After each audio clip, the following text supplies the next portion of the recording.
வாழுவரை நிழல் என உடன் நான் வருவேனே.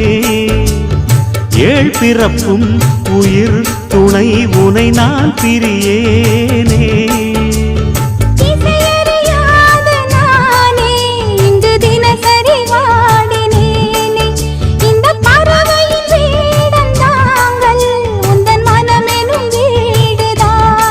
நீண்ட காலம் நேர்ந்த சோகம் நீங்கி போக நானும் தீண்ட யோகம் விளங்கிடும். பூமிக்கொரு பாரம் என்று எண்ணி இருந்தேன், பூமுடிக்க யாரும் இன்றி கண்ணி இருந்தேன். சொந்தமின்றி பந்தமின்றி நானும் இருந்தேன், தொட்டு ஒன்று தொட்டு வைத்து பூவை அடைந்தேன். நன்றி சொல்லவே உனக்கு என் மன்னவா